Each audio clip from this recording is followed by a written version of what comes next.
தளபதியுடைய 68வது மூவியோடைய title update தான் இப்போ போய்கிட்டு இருக்கேன். இந்த மூவிக்கு நிறைய டைட்டில்ஸ் இப்போ அப்டேட்டாக போய்கிட்டு இருக்கா. அதில் கோட்ஸ் அப்படின்ற டைட்டிலை இப்போ ரொம்ப பெருசாக அப்டேட் பண்ணிக்கிட்டு இருக்காங்க. ஆடு அப்படின்னு டைட்டில் வச்சா இந்த மூவியோடைய டைட்டில் ஒரு டிசம்பர் 39க்கு தான் ரிலீஸ் ஆக போகுது அப்படின்ற மாதிரி சொல்லிக்கிட்டு இருக்காங்களே. இது கன்ஃபார்மாக இல்லை வேறு ஏதாவது ரிலீஸ் பண்ண போகிறாங்களான்னு தெரியல. இருந்தாலும் எல்லாம் இந்த கோட் அப்படின்னு டைட்டில் வச்ச போஸ்டர் தான் ரொம்ப பெருசாக வைரல் ஆகிக்கிட்டு இருக்காங்க. ஆனால் டிசம்பர் 31 தான் இந்த மூவிலேருந்து எந்த மாதிரியான டைட்டில் ரிலீஸ் ஆக போகுதுன்னு கன்ஃபார்மாக தெரியுமே. அது மட்டும் இல்லாமல் இந்த மூவியில் ஒரு சில முக்கியமான கேரக்டர்ஸ் எல்லாமே ஆக்டிங் பண்ணிக்கிட்டு இருக்கிறதா அப்டேட்டும் போய்கிட்டு இருக்கேன். கஞ்சா கருப்பு, சுதீப், மாளவிகா சர்மான்னு நிறைய பேர் இந்த மூவியில் ஆக்டிங் பண்ணியிருக்காங்கன்னு நினைக்கிறேன். இப்போ தொடர்ந்து இவங்களுடைய அப்டேட்டும் ரொம்ப பெருசாக போய்கிட்டு இருக்கேன். இதில் கஞ்சா கருப்பு அவர்கள் ஆக்டிங் பண்ணது கன்ஃபார்ம் ஆகி இருந்தது. சுதீப்பும் மாளவிகா சர்மாவும் ஆக்டிங் பண்ணியிருக்காங்களா இல்லையா அப்படின்றது முழுசாக கன்ஃபார்ம் ஆகலை. மேக்ஸிமம் ஃபர்ஸ்ட் லுக் போஸ்டர் அப்படின்னா இந்த மூவிலேருந்து ரிலீஸ் ஆகிற டீசர் ட்ரைலர்லேருந்து அது கன்ஃபார்ம் ஆகலாம். இந்த மூவியை பார்க்கும்போது ஒரு ஃபேமிலி கலந்த ஒரு என்டர்டைன்மெண்ட் மூவியாக இருக்க போதோ அப்படின்ற மாதிரி தோணிக்கிட்டு இருக்கேன். ஏன்னா இப்போ ரிலீஸ் ஆகிற ஆக்டர்ஸ் மட்டும் இல்லாமல் நிறைய பேர் ஜாயினிங் ஆகிறது கன்ஃபார்ம் ஆகியிருக்கேன். நிறைய ஓல்டு ஆக்டர்ஸ் மட்டும் இல்லாமல் நிறைய பேர் இந்த மூவியில் ஆக்டிங் பண்ணுறாங்கன்னு நினைக்கிறேனே. வெங்கட் பிரபுடைய டைரக்ஷன் அப்படின்றதுனால கண்டிப்பாக இவ்வளோ பேர் வருவாங்களான்னு தெரியல. இருந்தாலும் ஒரு நல்ல சஸ்பென்ஸ் மட்டும் இல்லாமல் த்ரில்லர் ஆக்ஷன்னு மூவியில் ஒரு நல்ல என்டர்டைன்மெண்ட் இருந்துச்சுன்னா கண்டிப்பாக ஒரு பெரிய சக்ஸஸை ஏற்படுத்தும். வெயிட் பண்ணி பார்க்கலாம் தளபதியோடைய இந்த 68வது மூவி டைட்டில் மட்டும் இல்லாமல் மூவியும் எந்த அளவுக்கு அமைய போகுது அப்படின்னு. பிரபாஸோடைய ஆக்டிங்கில் ரிலீஸ் ஆகியிருந்த சலார் மூவிக்கு ஒரு பெரிய வெயிட்டிங் மட்டும் இல்லாமல் ஒரு பெரிய பாக்ஸ் ஆஃபீஸும் ஏற்பட்டிருக்கு.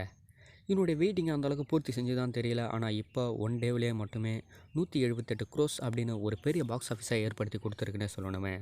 இதுக்கு முன்னாடி இவருடைய ஆக்டிங்கில் ரிலீஸ் ஆன அதிபரஸ் மூவியோடைய பாக்ஸ் ஆஃபீஸை இது ஃபஸ்ட் டேவில் கிராஸ் பண்ணிடுச்சு. தளபதியோடைய லியோ மூவியோடைய பாக்ஸ் ஆஃபீஸையும் உடச்சிடுச்சுன்னே சொல்லணுமே. இது ஒரு பெரிய பாக்ஸ் ஆஃபீஸ் மட்டும் இல்லாமல் ஒரு பெரிய ரெஸ்பான்ஸ்னே சொல்லலாம்.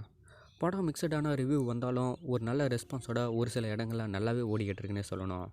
செகண்ட் டேவை கம்பேர் பண்ணும்போது ஒரு ஹையஸ்ட் பாக்ஸ் ஆஃபீஸ் கலெக்ஷன் தான் இந்த மூவியை கிடச்சிருக்கு.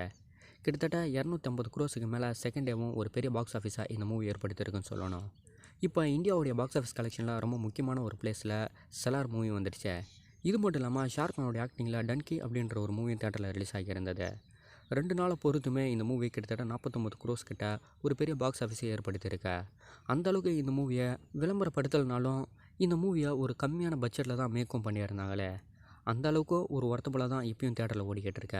கண்டிப்பாக இந்த மூவியும் ஒரு 200லேருந்து 250 crores கிட்ட ஒரு பெரிய பாக்ஸ் ஆஃபீஸை ஏற்படுத்தலாம். இந்த சலார் மூவி கிட்டத்தட்ட 500 கோடி ரூபாய்க்கு மேலே எதிர்பார்க்குறாங்க. எந்த அளவுக்கு வரப்போகுது அப்படின்னு தெரியல. இப்போ போய்கிட்டு இருக்கிற ஸ்பீடை வச்சு சொல்லும்போது 500 700 crores மேலே ஒரு பெரிய பாக்ஸ் ஆஃபீஸை கூட கொடுக்கலாம்.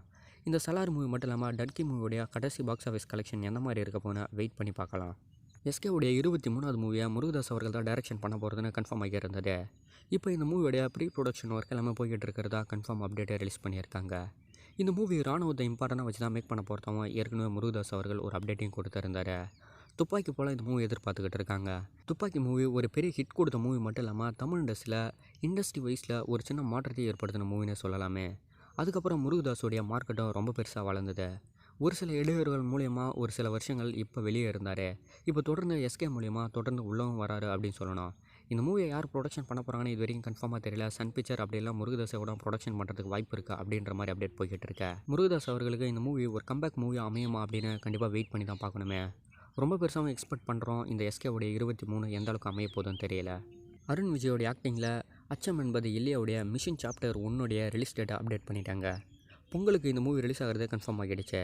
விஜயோடைய டைரக்ஷனில் ஜிவி பிரகாஷோடைய மியூசிக்கில் ரொம்ப பிரம்மாண்டமாக மட்டும் இல்லாமல் கிட்டத்தட்ட ஒரு 2-3 பார்ட்டாக இந்த மூவியை தயார் பண்ணியிருக்காங்கன்னு நினைக்கிறேன். பொதுவாக விஜயோடைய டைரக்ஷனில் வந்த மூவிஸ் எல்லாமே ஓரளவு நல்ல ரெஸ்பான்ஸ் மட்டும் இல்லாமல் ஒரு நல்ல கதைக்கலைஞர்களும் கொண்ட மூவினே சொல்லலாம். அந்த வகையில் இந்த அச்சம் என்பது இல்லையோடைய சாப்டர் 1 ஒரு நல்ல ரெஸ்பான்ஸை ஏற்படுத்தும்னு நினைக்கிறேன். பொங்கலுக்கு இது வரைக்குமே 4 மூவிஸ் கன்ஃபார்ம் ஆகி இருந்தது. இந்த மூவியை சேர்க்கும் போது கிட்டத்தட்ட 2024 பொங்கல் ரொம்ப அதிரடியாக இருக்க போதுன்னு நினைக்கிறேன். நிறையா மூவிஸ் தேட்டருக்கு வரதுனால கண்டிப்பாக எந்த மூவியை பார்க்குறதுனே ஒரு மிகப்பெரிய கன்ஃபியூஷனோடைய ஆடியன்ஸ் எல்லாமே போவாங்க. ஆனால் எந்த மூவிக்கு ஒரு பெரிய ரெஸ்பான்ஸ் ஏற்பட போகுது அப்படின்றதா ஒரு மிகப்பெரிய வெயிட்டிங்க. பார்க்கலாம் 2024 பொங்கல் எந்த மாதிரி அமைய போகுது அப்படின்னு. ராம் சரணுடைய ஆக்டிங்கில் சங்கருடைய டைரக்ஷனில் நெக்ஸ்ட் வெயிட்டிங்கில் இருக்கிற மூவினா அது கேம் சேஞ்சர் மூவி தான். 2024 செப்டம்பரில் தான் இந்த மூவியை ரிலீஸ் பண்ணுறதை கன்ஃபார்ம் பண்ணி வச்சுருக்காங்களே. தில்ராஜ் ப்ரொடக்ஷன் இந்த மூவியை 2024 செகண்ட் ஹாஃபில் தான் கண்டிப்பாக நல்லாயிருக்கும் அப்படின்ற மாதிரி ஒரு ஐடியாவில் செப்டம்பரில் ஃபிக்ஸ் பண்ணி வச்சுருக்கிறதா அப்டேட்டும் ரிலீஸ் ஆகிட்டு இருக்க. இதுக்கு முன்னாடி சங்கருடைய டைரக்ஷனில் இந்தியனுடைய 2வது பக்கம் வெயிட்டிங்கில் இருக்க. சம்மர் டைம் இந்த மூவியை ரிலீஸ் பண்ணுறதை கன்ஃபார்ம் பண்ணி வச்சுருக்காங்க. இந்தியனுடைய 2வது பக்கம் தளபதியுடைய 68 கூட நேரடியாக மோதுறதுக்கு நிறைய வாய்ப்பு இருக்குது. ஏன்னா தளபதியுடைய 68 சம்மர் டைமில் தான் ரிலீஸ் பண்ணுறத பிளான் போட்டு வச்சுருக்காங்க. கண்டிப்பாக இந்த மூவிஸ் எல்லாமே ஒரு பெரிய ரெஸ்பான்ஸாக 2024 ஏற்படுத்தும் அப்படின்ற போல தான் ஒரு பெரிய வெயிட்டிங்கும் போய்கிட்டு இருக்கேன். அதில் கேம் சேஞ்சர் மூவி சங்கருடைய டைரக்ஷனில் ரொம்ப பெருசாக எதிர்பார்த்துக்கிட்டு இருக்கோம். இந்தியனுடைய 2வது பாகத்தையும் ரொம்ப பெருசாக எதிர்பார்த்துக்கிட்டு இருக்கிறோமே. சங்கருடைய டைரக்ஷனில் 2024 2 மூவி ரிலீஸ் ஆக போகிறதுனால கண்டிப்பாக எந்த மூவி ரொம்ப பெரிய ரெஸ்பான்ஸ் ஏற்படுத்த போகுதுன்னு வெயிட் பண்ணி தான் பார்க்கணுமே. ரூட் நம்பர் 17 ஜித்தன் ரமேஷோடைய ஆக்டிங்கில் நெக்ஸ்ட் ஒரு மூவி ரிலீஸுக்கு வெயிட்டிங்கில் இருக்கேன். அபிலேஷ் ஜி தேவன் அவர்கள் தான் இந்த மூவியை டைரக்ஷன் பண்ணியிருக்காரு. ஹாரர் கலந்த ஒரு நல்ல த்ரில்லர் மூவியாக இந்த மூவி இருக்க போதுன்னு நினைக்கிறேன். டிசம்பர் 29 இந்த மூவி தேட்டரில் ரிலீஸ் பண்ணுறதை கன்ஃபார்ம் பண்ணியிருக்காங்க. இதுக்கு முன்னாடி ஜித்தன் ரமேஷோடைய ஆக்டிங்கில் ஜித்தனுடைய 2வது பாகம் ரிலீஸ் ஆகி ஓரளவு தான் ரெஸ்பான்ஸை ஏற்படுத்தி இருந்தது. ஆனால் இந்த மூவி ஓரளவு நல்ல பாசிட்டிவான ரெஸ்பான்ஸை ஏற்படுத்துமா அப்படின்னு டிசம்பர் 29 தேட்டரில் பார்த்தா தான் தெரியும். நயன்தாராவுடைய ஆக்டிங்கில் அன்னபூரணி மூவி தேட்டரில் ரிலீஸ் ஆகி ஓரளவு நல்ல ரெஸ்பான்ஸ் ஏற்படுத்தின மட்டும் இல்லாமல் இப்போ ஓடிடிலையும் ரிலீஸ் ஆக போகுது.